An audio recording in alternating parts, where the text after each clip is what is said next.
Hey, what's up, everyone? It's True. And I'm Belle Ray. And this is the Osborne Love. Your number one spot for real talk. With real people about real life. Today on the Osborne Love, we want to invite you on a journey into learning how two teenagers found love through music, friendship, and self-discovery. So we journey back to Harlem, where it all began, to speak to living legend Vi Higginson. We talked about the Mama Foundation for the Arts program and the origin of our love story. Check it out. Oh. Oh. Oh.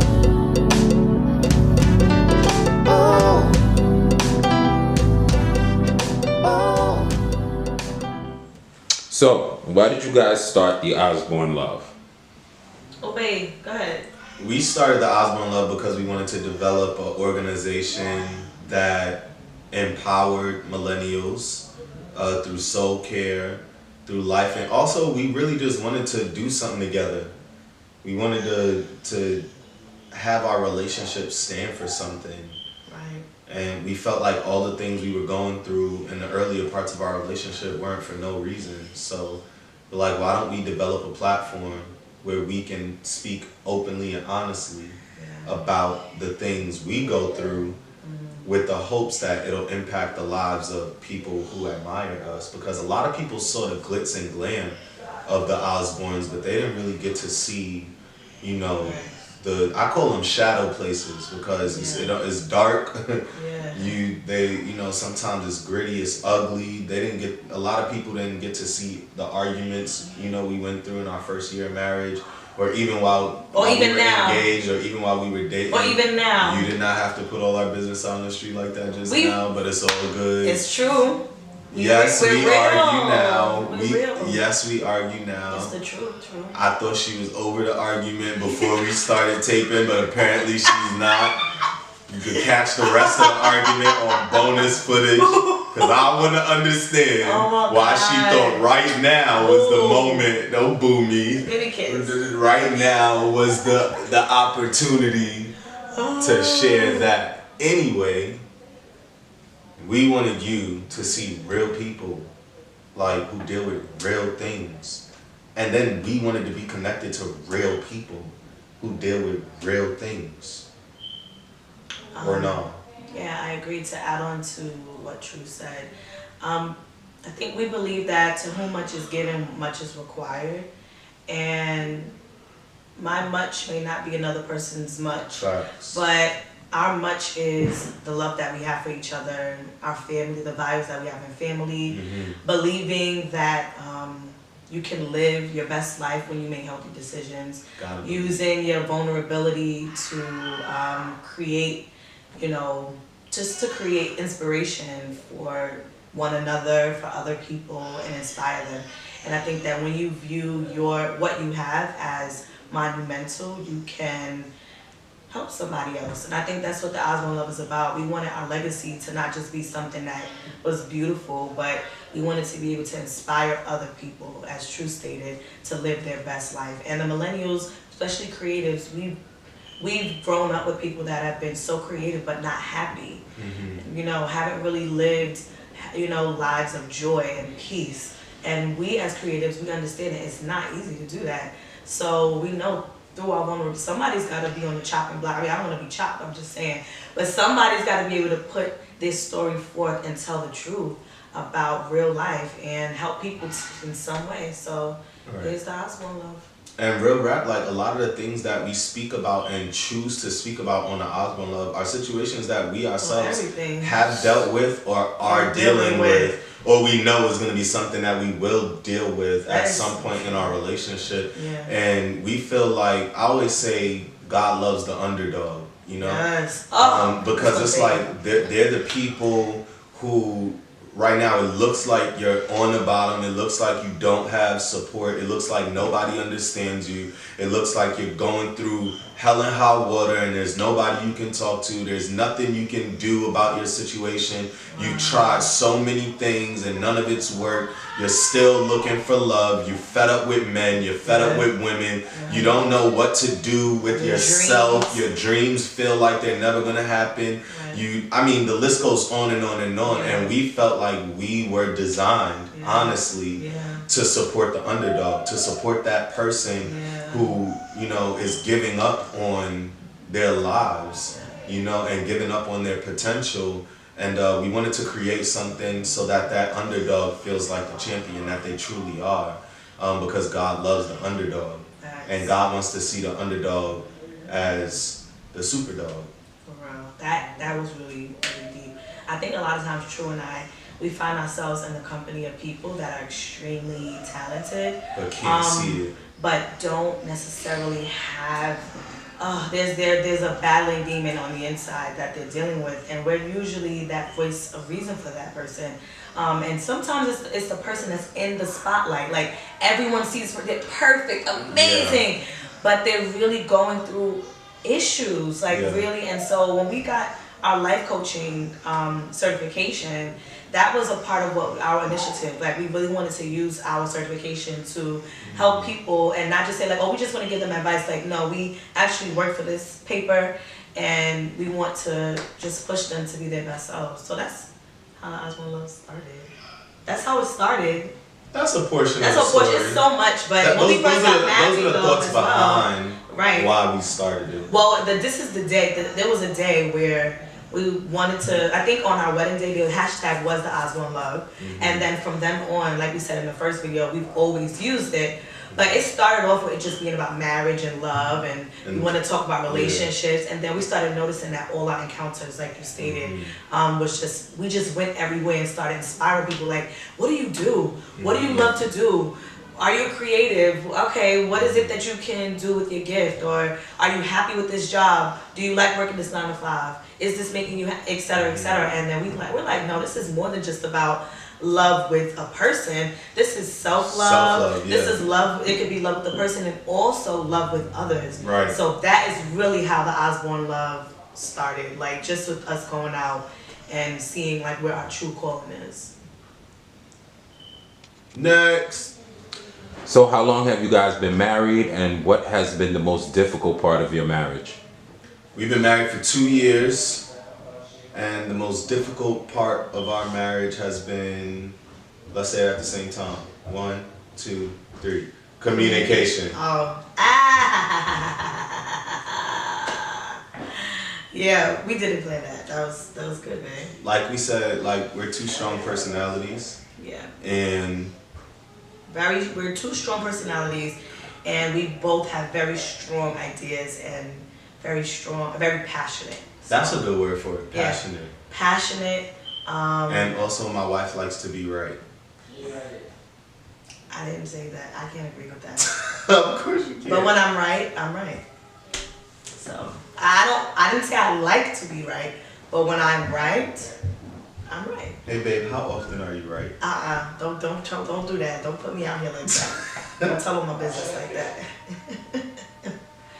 No, but the thing is, for all the engaged and soon to be married or married folks, you know, like when you're single folks. And single folks, right? I'm sorry, y'all. I didn't mean to go like that.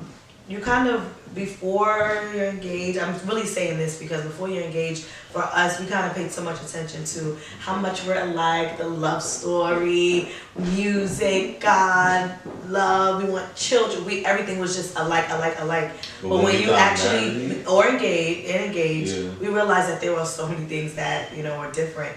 And I think we spent a lot of time trying to embrace and really see the beauty in our differences. So babe, I don't know if he answered that question honestly. Yeah, that's what I feel like difficult part of it. Yeah, I don't feel like I mean I think communication is something that we're always working on. Okay. However, I think the most difficult part of our marriage is accepting one another's differences. Yeah, no, that's the big one. I feel like that's the core of it. No, for real. And we find that communication can be a hindrance, or it shows up the most in the way we communicate with one another. Of course, yeah, definitely. I would say that, accepting differences. Yeah. Okay. Next. So the next question is one of the most sought out questions. Quite a few people have asked. You're about to ask. Do y'all get your hair done together? Emoji. Wow, really? People are out here trying to live their best life and get keys and tools, and y'all want to know about our hair? No, okay. Well, let me tell y'all. Babe, you answer. We don't get our hair done together. No, not together. We go to the same people. We go to the same But if we could place to get our but hair if we done. could get an appointment on the same day, at the same time, then we're gonna go. But I mean, normally it doesn't happen because our schedules. So here's what's interesting.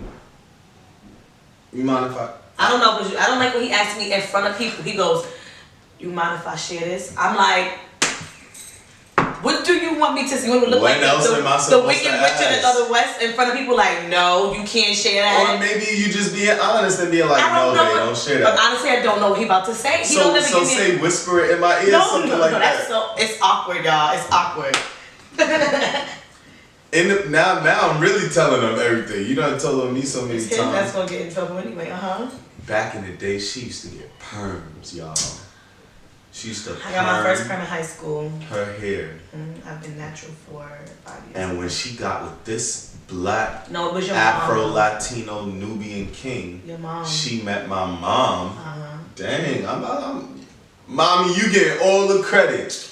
My mom told her, you know, your hair is so beautiful, you should go natural. And I was like, yes, Mommy, thank you. And she made the bold, powerful, courageous choice on her own to go natural.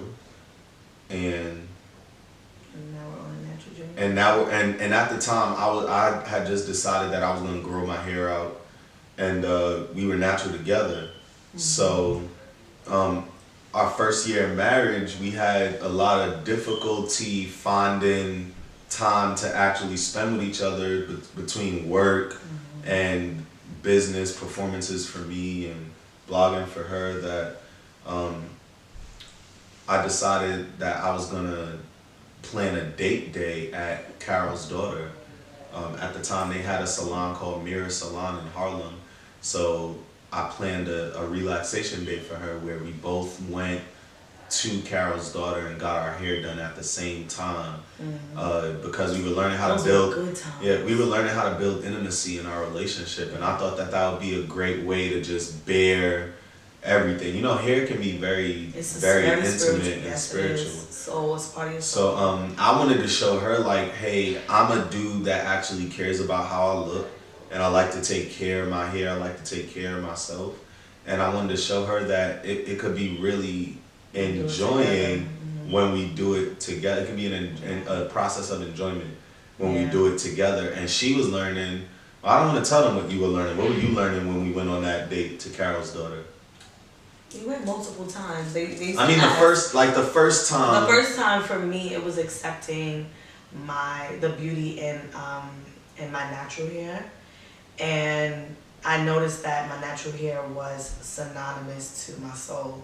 So the things that I was ashamed of, like when I was dealing with shame or dealing with, being able to accept my full self, were the times that I was covering or hiding my hair. And I didn't say my hair, and I don't mind a little bundle here or there. You paid for it. It's yours. You know what I'm saying? However, I do believe that those times that we had at Carol's daughter, when we did get our hair done together, just helped me to embrace it. And you want your man to love you too, to love the things that you love, and the fact that my husband, really embraced that was also something that I love. We don't go as much as we do now, but when True needs me to do some twist or to blow dry something or braid something. I'm not a great braider, guys, but I do a little something. And I love doing it. I do love it. And when she need me to wash her hair, I'm down for it. Babe, you did not wash my hair. I washed her hair that one time.